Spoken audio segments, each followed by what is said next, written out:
जय हिंद दोस्तों, नमस्कार। बात कर लेते हैं आज के दिन भर की सारी बड़ी खबरों की, जहां सबसे पहले आपको बताएंगे जम्मू कश्मीर भारत का अहम अंग। जी हां दोस्तों, ये बात कोई और नहीं बल्कि खुद अमेरिकी राजदूत सर्जियो गोर ने कही है घाटी की यात्रा करने पर। जी हां दोस्तों, जिसने पूरे पाकिस्तान को हिलाकर रख डाला। अमेरिका की तरफ से मिल गया ऑथेंटिकेशन। पीओके में पाकिस्तानी नरसंहार के बीच अमेरिकी राजदूत का ये बयान पूरे पाकिस्तान को हिला डाला और भारत को दिया ग्रीन फ्लैग। बताएंगे बड़ी जानकारी दोस्तों। वहीं सर्जियो गोर के कश्मीर दौरे को लेकर उमर अब्दुल्ला ने कह दिया ऐसी बात पाकिस्तान को लगेगी मिर्ची। तो वहीं पाकिस्तान ने सऊदी के साथ में जो सुरक्षा समझौता किया और अब तुर्की के साथ, इसके पीछे सिर्फ और सिर्फ भारत से युद्ध लड़ने की मंशा थी दोस्तों। लेकिन अब जो हम आपको बताएंगे और कहेंगे कि सऊदी जो है वो भारत के साथ नहीं लड़ेगा युद्ध, तो क्या होगा आपका रिएक्शन बताएंगे। वाकई में दोस्तों कुछ ऐसा ही होने वाला है। पाकिस्तान की चाल में नहीं फंसा भारत। कैसे दोस्तों, किसने की,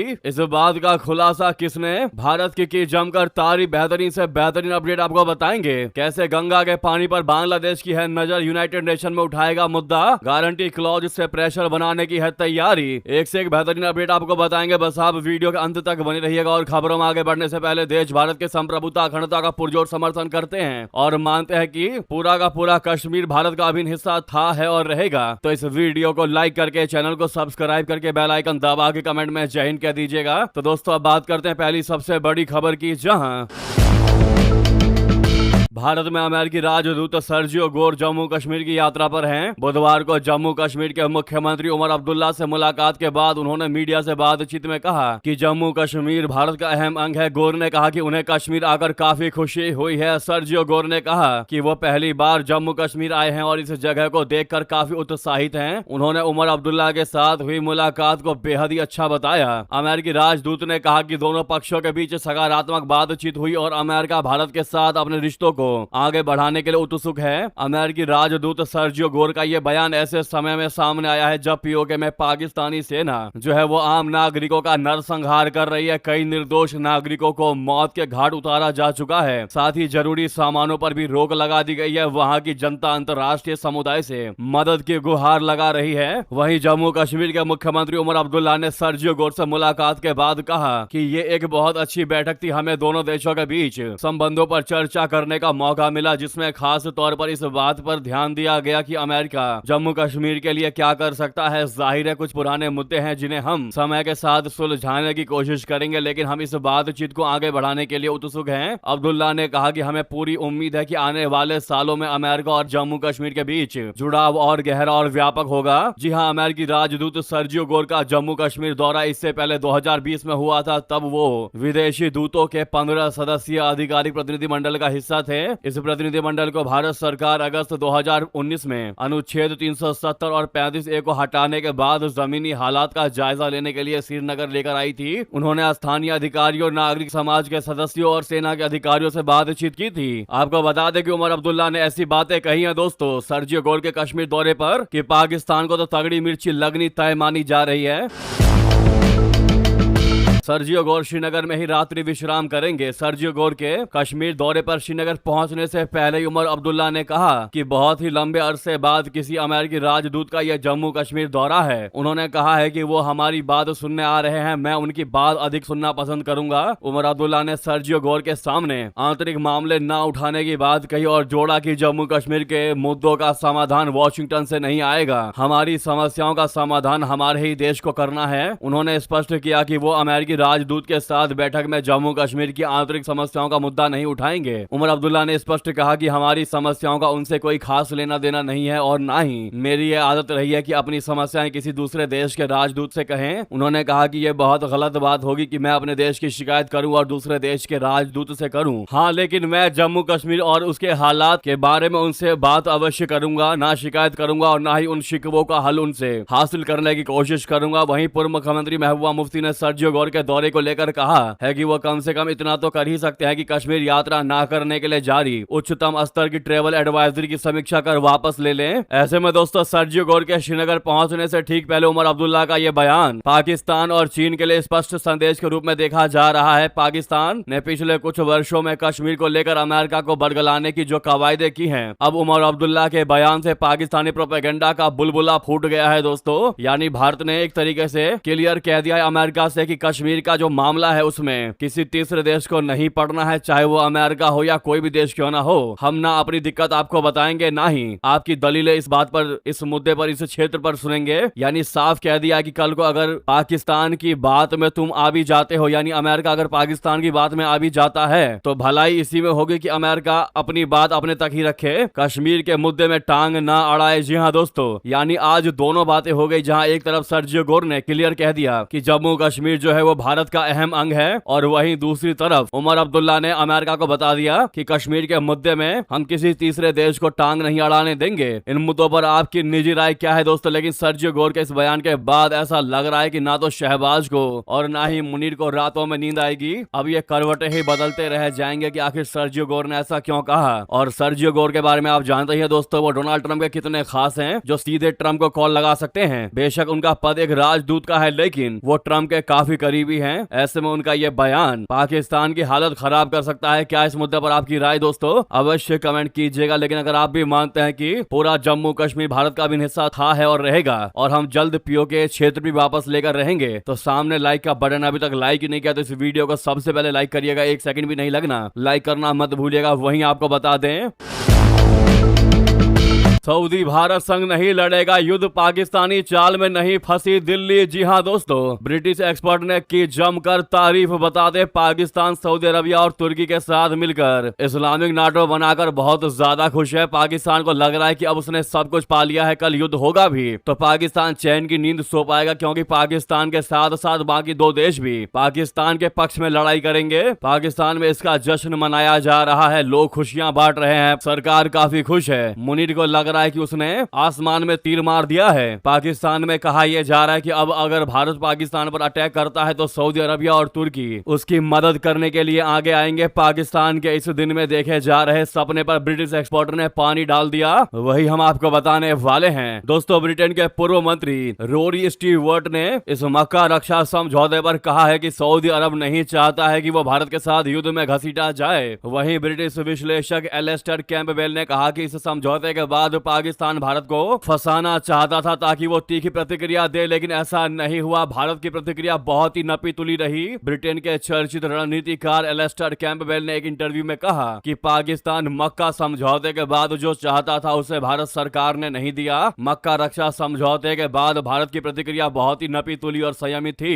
इसने हालात को नहीं भड़काया। उधर ब्रिटेन के पूर्व मंत्री रोरी स्टीवर्ट ने कहा कि सऊदी अरब नहीं चाहेगा कि उसे भारत के साथ जो है युद्ध में घसीटा जाए। भारत का पॉइंट बहुत रोचक है। इजराइल भी एक गठबंधनों का नेटवर्क बनाना चाहता है, जिसमें भारत, ग्रीस, साइप्रस और संभवतः यूएई भी शामिल है। जी हां दोस्तों, ब्रिटेन के इन दोनों एक्सपर्ट्स का यह बयान ऐसे समय पर आया है जब भारत ने समझौते पर बहुत ही संयमित प्रतिक्रिया दी है। भारतीय विदेश मंत्रालय ने कहा है कि भारत मक्का समझौते के राष्ट्रीय सुरक्षा पर असर की समीक्षा कर रहा है और अपने हितों की रक्षा करेगा। विदेश मंत्रालय के प्रवक्ता रणधीर जायसवाल जी ने साप्ताहिक प्रेस वार्ता में कहा था कि जहां तक इस समझौते का सवाल है, हम भारत की राष्ट्रीय सुरक्षा के साथ साथ क्षेत्रीय शांति और स्थिरता के लिहाज से इसके प्रभावों का आकलन कर रहे हैं। भारतीय प्रवक्ता ने कहा कि भारत अपने राष्ट्रीय हितों की रक्षा के लिए पूरी तरह प्रतिबद्ध है और इस संबंध में सभी जरूरी कदम उठाएगा। कई अन्य एक्सपर्ट्स का कहना है कि पाकिस्तान भारत को इस समझौते के जरिए नीचा दिखाना चाहता था और चाहता था कि वो बहुत तीखी प्रतिक्रिया दे, लेकिन भारत के सऊदी के साथ बहुत अच्छे रिश्ते हैं। अरबों डॉलर का हर साल व्यापार होता है। भारत के कहने से अजीत डोभाल हाल ही में सऊदी अरब भी गए थे। ऐसे में भारत ने बहुत नपी तुली प्रतिक्रिया ही दी है। जी हाँ दोस्तों, इससे आप साफ साफ कह सकते हैं कि जो मंसूबा पालकर पाकिस्तान, सऊदी और तुर्की के साथ ये समझौता कर बैठा है, उसका ये मंसूबा कभी पूरा नहीं होने वाला। जी हाँ दोस्तों, वहीं आपको बता दें अगली बड़ी चौंका देने वाली खबर। गंगा के पानी पर बांग्लादेश की है नजर, यूनाइटेड नेशन में उठाएगा यह मुद्दा। गारंटी क्लॉज से प्रेशर बनाने की कर रहा है तैयारी। दोस्तों, भारत और बांग्लादेश के बीच गंगा के पानी का मुद्दा एक बार फिर दोनों देशों के रिश्तों के केंद्र में आ गया है। 1996 में हुई गंगा जल संधि की मियाद दिसंबर 2026 में खत्म होने वाली है। इस समझौते के रिन्यूअल में पहले बांग्लादेश ने नई संधि को लेकर अपना रुख सख्त कर दिया है। बांग्लादेश ने कहा है कि वो नई संधि में एक ऐसे गारंटी क्लॉज की मांग करेगा। गारंटी क्लॉज का अर्थ है कि सूखे के मौसम में भी बांग्लादेश को पानी की सप्लाई होती रहे। इस मुद्दे पर आवश्यकता पड़ने पर ढाका अंतर्राष्ट्रीय मंचों का रुख करने के लिए भी तैयार है। बांग्लादेश के जल संसाधन मंत्री शाहिदुद्दीन चौधरी अनी ने मंगलवार को ढाका में गंगा जल संधि रीनेगोशिएशन के मुद्दे विषय पर आयोजित एक सेमिनार में यह बात कही है। यह कार्यक्रम Bangladesh institute of law and international affairs ने आयोजित किया था। बांग्लादेश और भारत के बीच 12 दिसंबर 1996 को गंगा वाटर्स शेयरिंग ट्रीटी हुई थी। इसे तत्कालीन प्रधानमंत्री एच.डी. देवेगौड़ा और बांग्लादेश के प्रधानमंत्री शेख हसीना ने साइन किया था। यह समझौता 30 साल के लिए हुआ था। दिसंबर 2026 में यह समझौता समाप्त हो रहा है। इसका मुख्य उद्देश्य सूखे या कम पानी वाले मौसम में फर्क पर उपलब्ध गंगा के पानी को भारत और बांग्लादेश के बीच बांटना है। ध्यान देने वाली बात यह है कि यह समझौता पूरे साल के पानी के बंटवारे का नहीं, बल्कि मुख्य रूप से 1 जनवरी से 31 मई के लीन सीजन के लिए है। दोस्तों, 1996 में हुए गंगा वाटर शेयरिंग ट्रीटी की अवधि दिसंबर में खत्म होने वाली है। बांग्लादेश चाहता है कि नई संधि में उसे पानी की अधिक भरोसेमंद व्यवस्था मिले। उसका तर्क है कि मौजूदा समझौते में जिस समय के हाइड्रोलॉजिकल आंकड़ों और परिस्थितियों को आधार बनाया गया था, वे आज की स्थिति से काफी अलग है। जलवायु परिवर्तन, अनियमित बारिश और सूखे के कारण नदी के प्रवाह में अनिश्चितता बढ़ी है। अनी ने मंगलवार को कहा कि ढाका समझौते पर फिर से बातचीत करने के लिए तैयार है। उन्हें उम्मीद है कि अगले महीने संयुक्त राष्ट्र में प्रधानमंत्री तारिक रहमान बांग्लादेश का पक्ष मजबूती से रखेंगे। द डेली स्टार अखबार ने अनी के हवाले से कहा कि हमें एक समझौते पर हस्ताक्षर करने ही होंगे। बिना समझौते का हम आगे नहीं बढ़ सकते, ये हमारा अधिकार है। यानी कि दोस्तों, गारंटी क्लॉज के तहत भारत पर दबाव डालने का प्रयास कर रहा है तारिक रहमान, वो भी ऐसे समय में जब हाई कमिश्नर के द्वारा एक जानकारी सामने आई है कि तारिक रहमान अगर भारत दौरे पर आते हैं तो भारत दौरे को यादगार बनाना चाहते हैं प्रधानमंत्री मोदी जी। उनके लिए खास इंतजाम करना चाहते थे, आज भी चाहते हैं, बता दें। प्रधानमंत्री नरेंद्र मोदी जी चाहते हैं कि बांग्लादेश के प्रधानमंत्री तारिक रहमान का प्रस्तावित भारत दौरा यादगार बने। ढाका में भारत के हाई कमिश्नर दिनेश त्रिवेदी ने यह बात ऐसे समय में कही है जब 12 से 13 सितंबर को ब्रिक्स शिखर सम्मेलन के लिए रहमान के नई दिल्ली दौरे को लेकर अनिश्चितता बनी हुई है। दोनों देशों के रिश्तों पर शेख हसीना के प्रत्यर्पण की ढाका की मांग को लेकर भी नया दबाव है। ढाका में मंगलवार को भारतीय उच्चायोग की तरफ से बांग्लादेश के बड़े कारोबारी नेताओं और CII के एक प्रतिनिधिमंडल के लिए आयोजित कार्यक्रम में दिनेश त्रिवेदी ने कहा कि पीएम मोदी ने साफ कहा है कि दोनों नेताओं की मुलाकात बहुत जरूरी है। भारतीय हाई कमिश्नर ने यह भरोसा दिलाया कि भारत दौरे पर रहमान का वैसा ही सम्मानजनक स्वागत होगा जिसके वो हकदार हैं। उनके मुताबिक दोनों नेताओं के बीच नजदीकी बढ़ने का फायदा आखिरकार दोनों देशों के लोगों और कारोबार को मिलेगा। वहीं आपको बता दें दोस्तों, बांग्लादेश में हारून इजहार की बड़ी धमकी, कहा हिंदुओं को आसानी से मारा जा सकता है। जी हां, बांग्लादेश में हिंदुओं पर अत्याचार की कई खबरें सामने आई है। इस बीच ढाका में हिंदुओं को धमकी देने की खबर सामने आ रही है। भारत विरोधी उकसावे और कट्टरपंथी गतिविधियों के लिए चर्चित बांग्लादेशी देवबंदी मौलवी और आतंकी नेता हारून इजहार ने एक बार फिर विवादास्पद बयान देकर हलचल मचा दी है। रिपोर्ट के अनुसार चटगांव में एक रैली के दौरान बांग्लादेशी नेता हारून इजहार ने हिंदुओं के खिलाफ खुलेआम धमकी दी है। हारून इजहार अलकायदा से जुड़े बताए जा रहा है। जानकारी के मुताबिक दावा मूवमेंट के कार्यक्रम में हारून इजहार ने कथित तौर पर कहा कि हिंदुओं को आसानी से मारा जा सकता है। इसके साथ ही उसने ये भी कहा कि उसे खुद कुछ करने की आवश्यकता नहीं पड़ेगी क्योंकि उसके लोग ही इसके लिए काफी है। हारून इजहार के इस कथित बयान को लेकर बांग्लादेश में हिंदू अल्पसंख्यकों की सुरक्षा को लेकर गंभीर सवाल खड़े हो रहे हैं। बयान का वीडियो सामने आने के बाद चिंता बढ़ गई है। हिंदुओं के खिलाफ कथित धमकी ने बांग्लादेश में अल्पसंख्यकों की सुरक्षा पर फिर सवाल खड़े कर दिए हैं। आपको याद होगा, अभी कुछ दिन पहले ही संयुक्त राष्ट्र सुरक्षा परिषद UNSC की मॉनिटरिंग टीम की रिपोर्ट में भी बांग्लादेश में अलकायदा के बढ़ते कदम और कट्टरवाद को लेकर चिंता जताई गई थी। रिपोर्ट के अनुसार अकवीज यानी AQIS एक बिखरे हुए संगठन से बदलकर एक बड़े क्षेत्रीय आतंकवादी नेटवर्क के रूप में उभर रहा है। आतंकवादी बड़े दस्तों की बजाय छोटी और छिपी हुई इकाइयों के जरिए सक्रिय होने की कोशिश कर रहे हैं। तो वहीं आपको बता दें,